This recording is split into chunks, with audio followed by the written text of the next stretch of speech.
पिता के नाम ज़मीन है, पिता की मृत्यु हो जाती है, लेकिन वो ज़मीन उन बच्चों के नाम नहीं आ पाती है। क्यों? क्योंकि दिल्ली सरकार जो भ्रष्टाचार में लिप्त है उसने उस पर पाबंदी लगा रखी थी। पिछले 8 वर्षों से ये पाबंदी लगी आ रही थी और लगातार बार बार किसानों की एक ही मांग थी कि हमारी अपनी ज़मीन हम अपने बच्चों के नाम नहीं कर पा रहे। उनको लोन चाहिए होता था अपने बच्चों की पढ़ाई के लिए, अपनी बेटी की शादी के लिए, वो ज़मीन आगे दिखा नहीं पाते थे।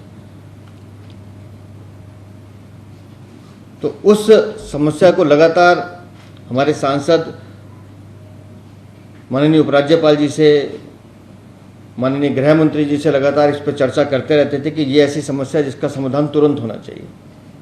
और मुझे खुशी है कि माननीय प्रधानमंत्री जी के जन्मदिन पर दिल्ली के उपराज्यपाल जी ने उसको पुनः लागू करने का घोषणा की है और शुक्रवार से एप्लीकेशन रिसीव करने का काम शुरू होगा। 2017 में अरविंद केजरीवाल की सरकार ने यदि किसान की मृत्यु हो जाए तो उसके बेटा बेटी के नाम पर जमीन रेवेन्यू रिकॉर्ड में ट्रांसफ़र नहीं हो सकती, उसके ऊपर रोक लगा दी।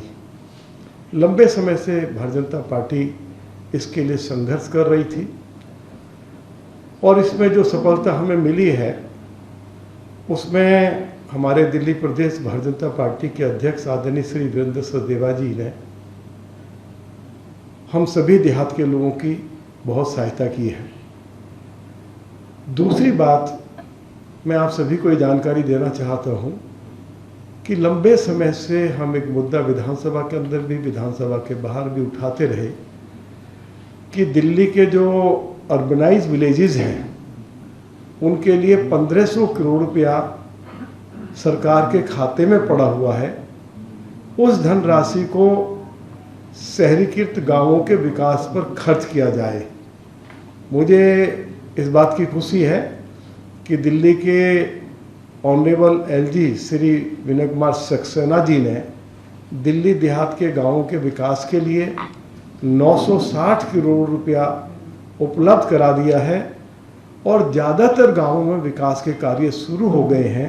कल भी उन्होंने 48 गांवों में विकास के कार्य शुरू किए। और तीसरी बात जो हमारे दिल्ली के उपराज्यपाल महोदय ने दिल्ली देहात के लोगों को तोहफा के रूप में दिए हैं वह है पीएनजी गैस लाइन।